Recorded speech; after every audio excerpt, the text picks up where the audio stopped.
ఓం శ్రీ మహాగణాధిపతయే నమః. శ్రీ మహాసరస్వత్యే నమః. ఓం శ్రీ గురుభ్యో నమః. ఓం గురు బ్రహ్మ గురుర్విష్ణు గురుర్దేవో మహేశ్వరః. గురు సాక్షాత్ పరబ్రహ్మ తస్మై శ్రీ గురవే నమః. శ్రీ గురుస్వరూపిణ్యై శ్రీ మహాకాళీ మహాలక్ష్మి మహాసరస్వతి స్వరూపిణి దుర్గాంబికాయే నమో నమః. ఓం హయగ్రీవాయ నమః. ఓం శ్రీ మేధాదక్షిణామూర్తయే నమః. శ్రీ గురుదత్తాత్రేయాయ నమః. గురవే సర్వలోకానాం విషజే భవరోగిణాం నిధయే సర్వవిద్యానాం శ్రీ దక్షిణామూర్తయే నమో నమః.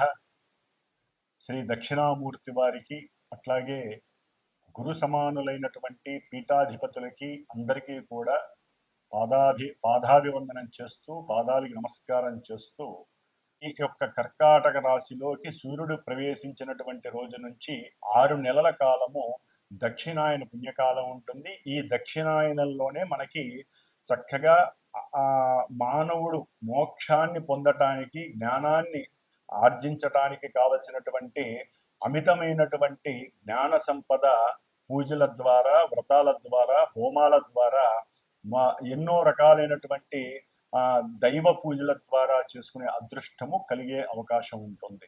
కాబట్టి ఈ యొక్క ఈ యొక్క కర్కాటక రాశిలో ఉన్నటువంటి సూర్యుడు ప్రవేశించిన తర్వాత 6 నెలల కాలము కూడా చక్కగా మానవులందరూ కూడా మనకు వచ్చేటటువంటి గణపతి నవరాత్రుల దగ్గర నుంచి అన్నీ కూడా దైవానికి సంబంధించినటువంటి కార్యక్రమాలు. ఎందుకంటే ఇక్కడ వర్షాకాలము శీతాకాలం అనేది మానవుని యొక్క ఆరోగ్యం పైన ప్రభావం చూపిస్తుంది. కాబట్టి దైవానికి సంబంధించినటువంటి ఆరాధనలు స్తోత్ర పారాయణలు అర్చనలు చేయటం ద్వారా చక్కటి ఆరోగ్యము మనఃప్రశాంతత కార్యసిద్ధి కలిగి జ్ఞానానికి మోక్షానికి కూడా కలగడానికి అవకాశం ఉంటుంది. కాబట్టి మనకి ఈ యొక్క జూలై 16వ తేదీ నుండి ఆగస్టు 17వ తేదీ వరకు కూడా సూర్యుడు కర్కాటక రాశిలోకి ప్రవేశించే సమయంలో ప్రవేశించిన రోజు నుంచి ఈ నెల కాలము కూడా మేషాది మీనరాశి పర్యంతం ఉన్నటువంటి 12 రాశుల వారికి అట్లాగే ఆ రాశుల్లో ఉన్నటువంటి నక్షత్రాలు 27 నక్షత్రాల వారికి అవి ఈ రెండు తెలియనటువంటి నామ నక్షత్ర జాతకులకి ఏ విధంగా ఉంటుందో తెలుసుకునే ప్రయత్నంలో ముఖ్యంగా వినేటటువంటి శ్రోతలు ఒకటి గుర్తుంచుకోవాలి. ఏదైనా సరే ప్రస్తుత కాలంలో గోచారంలో గ్రహాలు ఆకాశంలో ఈ రాశుల్లో ఈ నక్షత్రాలలో సంచరించే సమయంలో ప్రపంచంతో పాటుగా అంతరిక్షంతో పాటుగా మానవుల మీద కూడా ఆ ప్రభావాన్ని చూపిస్తుందని మాత్రమే అర్థం చేసుకోండి. జన్మజాతకంలో ఉన్నటువంటి ఆ గ్రహాల యొక్క స్థితిగతులు అట్లాగే దశ అంతర్దశల రీత్యా వారికి జరిగేటటువంటి ఈవెంట్స్ ప్రెజెంట్ గోచారంలో గ్రహస్థితులు ఏ విధంగా నిర్ణయిస్తాయో మాత్రమే తెలియజేస్తుంది. కానీ చాలామందికి తెలియక ఈ యొక్క రాశి లేకపోతే నాది నక్షత్రము మరి మాకు చెప్పినవి జరగట్లేదు, లేకపోతే మీరు చెప్పినట్టుగా మాకు నెగిటివ్ జరగట్లేదు పాజిటివ్ జరుగుతోంది, పాజిటివ్ జరగట్లేదు నెగిటివ్ జరుగుతుంది అంటున్నారు. ఇది ఎక్కడా కూడా వారికి సంబంధం ఉండదు. జస్ట్ ఆ యొక్క కిరణాలు వారి మీద పడి కొంతవరకు ప్రభావాన్ని చూపిస్తాయే తప్ప ప్రత్యేకించి మొత్తము కూడా మేము చెప్పిన విధంగానే జరుగుతుంది అని ఎక్కడా కూడా శాస్త్ర నిర్ణయం లేదు. గోచార ఫలితాలు అంటే జస్ట్ మనం జాగ్రత్త పడటానికి ఈ నెలలో ఈ గ్రహాలు ఇక్కడ ఉన్నాయి కాబట్టి పాపగ్రహాలు ఈ విధంగా పాపస్థానాలలో ఉంటే మనం దానాలు ధర్మాలు జపాలు లేకపోతే అవతల వాళ్ళకి ఏదైనా దాన ధర్మాల రూపంలో లేకపోతే స్తోత్రాలు శ్లోకాలు పూజలు చేయించుకోవడం ద్వారా కొంత ఉపశమనం మాత్రమే లభిస్తుంది. ఇది గుర్తుంచుకొని ఈ యొక్క రాశి ఫలితాలను విని ధైర్యాన్ని తెచ్చుకొని ఏ విధంగా ఉండాలో ఆలోచించే మార్గమే ఈ యొక్క గోచార ఫలితాలు మాత్రమే. కాబట్టి మరి ఇక మేషరాశి నుంచి మీనరాశి వరకు ఏ విధంగా ఈ యొక్క కర్కాటక రాశిలో ఉన్నటువంటి సూర్య భగవానుడు అట్లాగే కుజుడు మనకి మారుతున్నాడు. దాదాపుగా ఒక 45 రోజులు బట్టి కుజ భగవానుడు మరి ఈ రేపు జూలై 28వ తేదీ వరకు కూడా సింహరాశిలో ఉండి 28వ తేదీ నుండి కన్యా రాశిలోకి మారుతున్నాడు ఈ కుజ భగవానుడు. అట్లాగే మనకి బుధుడు, ఈ యొక్క బుధుడు మనకి జూలై 18వ తేదీన ఉన్నటువంటి ఆశ్లేష నక్షత్రంలో ఉండి కర్కాటక రాశిలో వక్రత్వం చెందుతున్నాడు దాదాపుగా ఆగస్టు 11వ తేదీ వరకు కూడా. కాబట్టి ఆయన ఇచ్చే ఫలితాల్లో కొంత తారతమ్యం కలిగే అవకాశం ఉంటుంది. అట్లాగే ముఖ్యంగా మనకి ఉన్నటువంటి మాస ఫలితాల్లో శుక్రుడు కూడా, ఈ శుక్రుడు చక్కగా ప్రస్తుతానికి తన యొక్క స్వక్షేత్రమైనటువంటి వృషభ రాశిలో ఉంటూ ఎంతో ఆనందాన్ని పంచుతున్నాడు.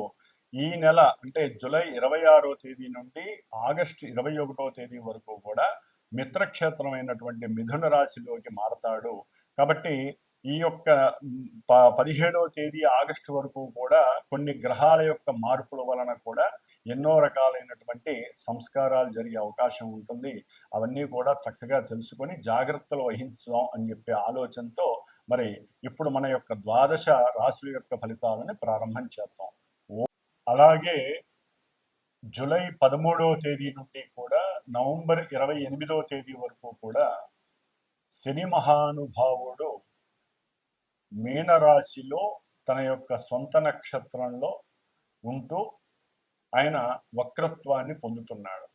ఈ వక్రత్వం వలన కొన్ని రాశుల వారికి జరిగేటటువంటి కొన్ని అనర్థాలు, ఇబ్బందులు తొలగిపోయి కొంతవరకు ఆయన యొక్క స్థానస్థితి దృష్టులు తొలగటం ద్వారా వారికి శుభాలు కలగడానికి అవకాశం ఉంటుంది. శుభాలు కలుగుతున్న కొన్ని రాశుల వారికి ఆయన యొక్క వక్ర దృష్టి, వక్రగ్రహ స్థితి వలన కొన్ని ఇబ్బందులు కలగటానికి కూడా ఆస్కారాలు ఉండే అవకాశాలు ఉన్నాయి. కాబట్టి జూలై 13వ తేదీ నుండి శనిగ్రహ వక్రత్వం, పాపగ్రహ వక్రత్వం కొంత అటు ప్రపంచానికి అట్లాగే కొంతమంది రాశులకి కూడా కొన్ని ఇబ్బందులని, విపత్తులని, అనర్థాలని కలుగజేయడానికి అవకాశాలు ఉన్నాయి. ముఖ్యంగా ఈ శని మహానుభావుడు జూలై 28 నుండి దాదాపుగా మనకి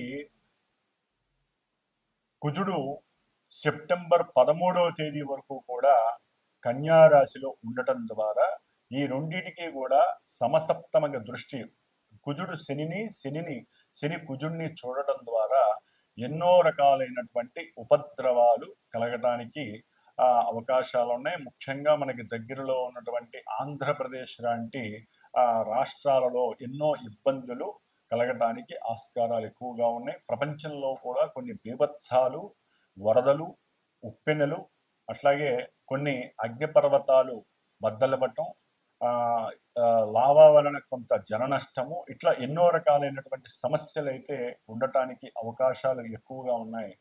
అట్లాగే మనకి ఇప్పుడు ప్రెజెంట్ ఈ జూలై 15వ తేదీ నుండి కూడా దాదాపుగా జూలై 15 నుండి మనకి ఒక 15 రోజులు, 16 రోజులు అంటే ఆగస్టు ఫస్ట్ వీక్ వరకు కూడా కాలసర్ప యోగ దోషము, అంటే గ్రహాలన్నీ కూడా సింహరాశి నుంచి కుంభరాశి మధ్యలోనే ఉండటం ద్వారా కొన్ని ఇబ్బందులు కలగటానికి అవకాశం ఉంది.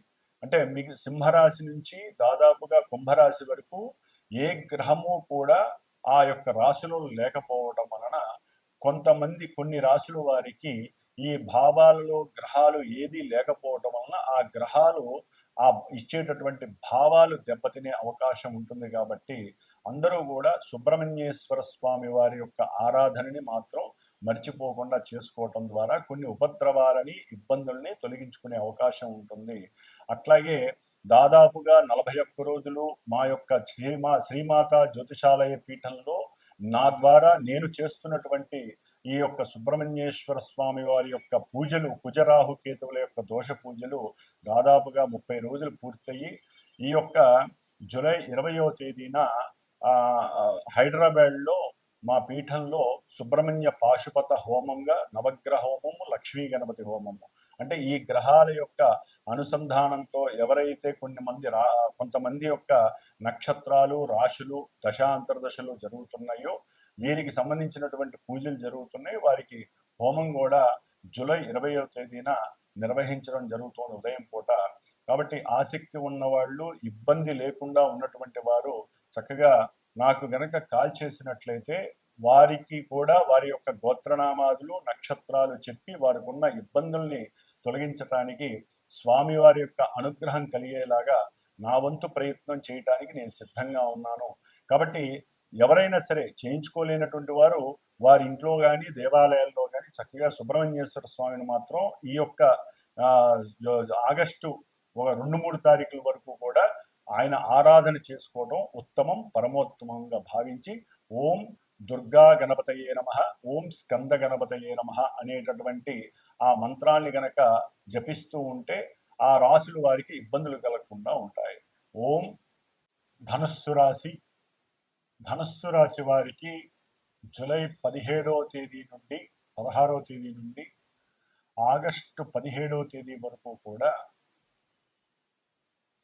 సూర్యగ్రహ ప్రభావం వలన కొంత అనారోగ్య సూచనలు, జల ప్రమాదాలు, అట్లాగే కొన్ని హృద్రోగకరమైనటువంటి ఇబ్బందులు, తల్లిదండ్రులతో కాస్త విభేదాలు, అగాధాలు, తల్లిదండ్రులకి వీరికి మధ్య కొంత అవినాభావన సంబంధము చెడగొట్టబడి గృహంలో అప్రశాంతకరమైనటువంటి ఇబ్బందులు కనబడుతూ ఉంటాయి. సహాయ సహకారాలు నశిస్తాయి. అట్లాగే ఉద్యోగస్తులకి, ముఖ్యంగా ధనుస్సు రాశికి సంబంధించి ఉద్యోగస్తులు, వ్యాపారస్తులు వీరి మధ్య కొంత ధనపరమైనటువంటి కమ్యూనికేషన్స్ దెబ్బతింటాయి. షేర్స్ విషయంలో కానీ, అంటే ఒక వ్యాపారం ఉందనుకోండి, ఆ వ్యాపారంలో ఆ షేర్స్లో వీరి మధ్య మాట కలహాలుగా మారుతాయి. విరోధాలు, అంతర్గత శత్రువులు ఎక్కువ అవుతారు. వీరి మధ్య కొంత భయం ఉన్నప్పటికీ, అంటే మాట్లాడుకుంటే ఎక్కడ వ్యాపారంలో ధన నష్టం కలుగుతుందేమో, వ్యాపారంలో మా మధ్య విడిపోతామేమో అన్న భయం ఉన్న అంతర్గతమైనటువంటి శత్రువులు ఉంటారు వ్యాపారస్తులు.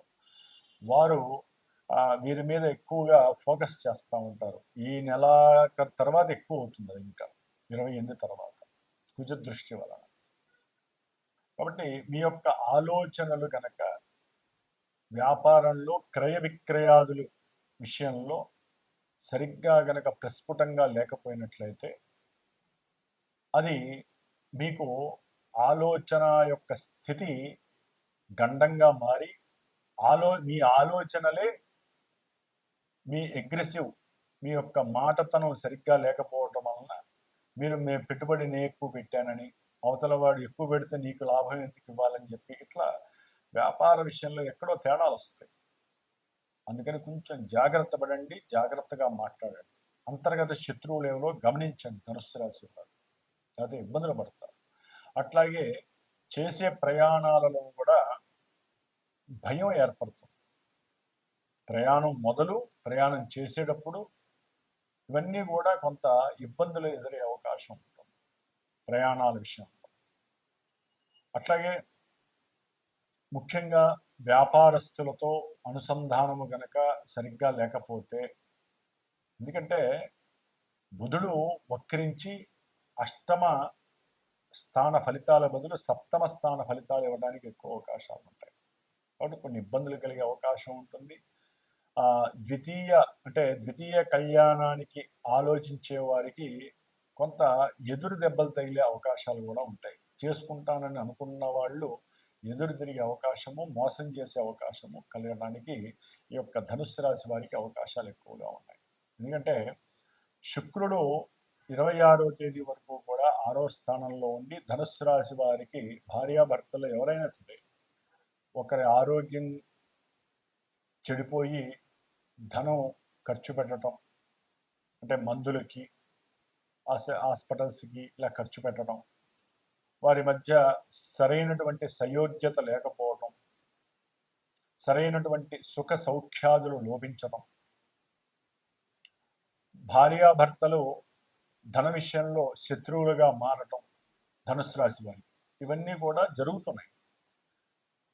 తర్వాత 7వ స్థానంలోకి శుక్రుడు గురుడితో కలవడం ద్వారా ఒక భూ విషయంలో కావచ్చు, ధన విషయంలో కావచ్చు, సంతాన విషయంలో కావచ్చు, లేదా గృహంలో తల్లి యొక్క విషయంలో కావచ్చు, ముఖ్యంగా బంధువుల విషయంలో, అంటే తల్లి తరపు బంధువులు కావచ్చు, భార్య భర్తల మధ్య వారి యొక్క బంధువుల విషయంలో కావచ్చు, ఇరువురి మధ్య అమరికలు చెదిరిపోతాయి, ఇరువురి మధ్య తగాదాలు గొడవలు పెరిగిపోతాయి, యువో ఫీలింగ్స్ పెరిగిపోతాయి. నువ్వెంతంటే నేనంత. అక్కడ మీరు కంట్రోల్ అవ్వాలి, మీకు ఉన్నటువంటి జ్ఞానాన్ని ఉపయోగించాలి, కరెక్ట్గా మాట్లాడుకోండి కూర్చోండి భార్యాభర్త. లేకపోతే లేనిపోని వ్యవస్థ, అంటే ఈ వివాహ వ్యవస్థలో అది కాస్త పెద్ద ఎఫెక్షన్ అవుతుంది మీకు. నువ్వు కాబట్టి ఇంకోళ్ళు అనే ఆ మాట తీరు వచ్చేస్తుంది. అంటే ధనుస్సు రాశి వారు కొంచెం మాట తీరుని కంట్రోల్ చేసుకుంటే మీ అంతటి వాళ్ళు ఉంటారు. మిమ్మల్ని, మీ ఇద్దరిని చూసి అవతల వాళ్ళు కుళ్ళుకుంటారు. ఎందుకంటే భార్యాభర్తల మధ్య ఎప్పుడు సెగరేగుతుందా అని ఎదురు చూసే వాళ్ళు కుటుంబంలోనే ఉంటారండి. నేను చక్కటి భోగభాగ్యాలు ఉంటాయి, కార్లు ఉంటాయి, ఇల్లులు ఉంటాయి, స్థలాలు ఉంటాయి, పిల్లలు ఒక స్టేజ్లో ఉంటారు. తట్టుకోలేక రెడీగా ఉంటారు, రెడీగా ఉండి కాటేయడానికి సిద్ధంగా ఉంటారు. అది మీరే ఎందుకు ఇవ్వాలి? మీరే సరిగ్గా మాట్లాడుకుంటే అయిపోలే ధనుస్సు రాశి వారు. కాబట్టి గురు శుక్రుల యొక్క సమాగమం చాలా వ్యాపార వృద్ధిని కూడా ఇస్తుందండి. కాబట్టి కంపల్సరీ గృహ వృద్ధి, భూవృద్ధి, సంతాన వృద్ధి కలుగుతుంది. వివాహపరంగా కూడా సిద్ధి కలుగుతుంది. అంటే ద్వితీయ కళ్యాణం చేసుకునే వాళ్ళకి కూడా కొంచెం అనుకూలంగానే ఉంటుంది. కాబట్టి అవతల వాళ్ళు ఒప్పుకునే అవకాశం రవి వలన కలగట్లేదు. అంటే వారి యొక్క తండ్రి ఒప్పుకోకపోవడం, అట్లా కొన్ని జరిగే అవకాశం ఉంటుంది. కాబట్టి ఈ విధంగా మీరు ముఖ్యంగా ధనుస్సు రాశి వారు కుజగ్రహ శాంతి అర్థం, శుక్రగ్రహ శాంతి అర్థం దాంపత్య పాశుపత అభిషేకాన్ని కానీ హోమాన్ని కానీ చేసుకోవడం విశేషప్రదం. అంటే ఇరువురి మధ్య ఎక్కడైనా తేడాలు వస్తాయి. వ్యాపారపరంగా ఇంకా వృద్ధి కావాలి, వ్యాపారపరంగా కొన్ని సమస్యలు ఎదుర్కొంటున్నాం అనుకుంటే వ్యాపారపరంగా పాశుపత హోమాన్ని చేయించుకోండి. దాని పరంగా కూడా మీకు చక్కటి వ్యాపార వృద్ధి కలుగుతుంది, ధనవృద్ధి, సౌఖ్య వృద్ధి కలుగుతాయి. సంఘంలో కీర్తి ప్రతిష్టలు అధికంగా పెరిగే అవకాశము ఎక్కువగా ఉంటుంది. కాబట్టి కాస్త పెసర్లు నానబెట్టి గోమాతకి తినిపించండి. అట్లాగే గోధుమ రవ్వ ఉప్మా చేసి, లేకపోతే గోధుమ రవ్వ పాయసంగా చేసి పాలతో ఉడికించి విష్ణుమూర్తికో వెంకటేశ్వర స్వామికో చక్కగా నివేదన చేపించి, అర్చన చేపించి, స్వామివారికి తులసి దండ వేయించి మీరు గనక నైవేద్యాన్ని అందరికీ పంచినట్లయితే చక్కటి లాభసిద్ధి కలుగుతుంది. మీ ఇంట్లో ఆనందకరమైనటువంటి యోగము కలిగే అవకాశం ఉంటుంది. ధనుస్సు రాశి వారికి తృతీయంలో ఉన్నటువంటి రాహువు ఇప్పుడు శని కూడా వక్రించడం ద్వారా మంచి పరాక్రమము, ఆలస్యం అవుతున్న కార్యక్రమాలని మీ తెలివితేటలతో, మీకున్న ధైర్యంతో మాట్లాడి అవతల వ్యక్తుల్ని రంజింపజేసి ముందుకు తీసుకువెళ్ళగలిగే అవకాశం ఉంటుంది. ఉద్యోగస్తులకు కూడా కాస్త ప్రమోషన్స్ లెవెల్స్ ముందుకు వెళ్ళటానికి కూడా ఆస్కారం ఎక్కువగా కనిపిస్తోంది. ఓం గం గణపతయే నమః. పూర్వము ఒక 30 days ముందు మనం చెప్పుకున్నటువంటి కొన్ని రాసులు వారు, అనగా మేషము, అట్లాగే వృషభము, కర్కాటకము, సింహము, కన్య, వృశ్చికము, మకరము, కుంభము, ఈ రాశుల వారు, అట్లాగే కుజ మహర్దశ, కేతు రాహు అంతర్దశలు మహర్దశలు జరుగుతున్నవాడు, కుజ నక్షత్రాలైనటువంటి మృగశిర, అట్లాగే మృగశిర, చిత్త, ధనిష్ట నక్షత్ర జాతకులు, ఆరుద్ర, స్వాతి, శతభిష రాహుగ్రహ నక్షత్ర జాతకులు, అశ్విని, మఖ, మూల కేతు నక్షత్ర జాతకులు, వీరందరికీ కూడా కుజ రాహు కేతువుల యొక్క సంయోగము, సమ్మేళనం వలన కాలసర్ప యోగ దోషాలు, కుజదోషాలు, ఎన్నో వివాహ ఆటంకాలు, గర్భ విచ్ఛిన్న దోషాలు, రాహుకేతువుల యొక్క సర్పగ్రహ బాధలు తొలగిపోవటానికి మరి హైదరాబాద్లో శ్రీమాత జ్యోతిషాలయ పీఠంలో నా చేత ఆల్రెడీ జరుగుతున్నాయి. ఈ గ్రహాలకి జపములు, సర్ప సూక్త జపము, అట్లాగే స్వామివారు సుబ్రహ్మణ్య క్షేత్ర దర్శనాలు కూడా అయిపోయినాయి. 6 క్షేత్ర దర్శనాలు. ఇప్పుడు ఈ నెల జూలై 20వ తేదీన కృత్తికా నక్షత్రము ఆదివారం రోజున హైదరాబాద్లో చివరగా శాంత్యర్థమై సుబ్రహ్మణ్య పాశుపత హోమం జరుగుతోంది. దీంట్లోనే గణపతి, లక్ష్మీ గణపతి, నవగ్రహ నక్షత్ర సహితముగా సర్పసూక్త, మన్యసూక్త సహితంగా సుబ్రహ్మణ్య పాశుపత హోమం జరుగుతోంది. కాబట్టి ఎవరైనా ఈ ఇబ్బందులు ఎవరైతే పడుతున్నారో వారు నాకు గనక ఫోన్ చేసి సంప్రదించినట్లయితే హోమానికి చాలా తక్కువ స్వల్ప దక్షిణతో ఆ యొక్క సుబ్రహ్మణ్య అనుగ్రహాన్ని పొందే అవకాశము స్వీకరిస్తారని ఈ యొక్క మెసేజ్ చేయటం జరుగుతోంది. ఓం శరవణ భవాయ నమః.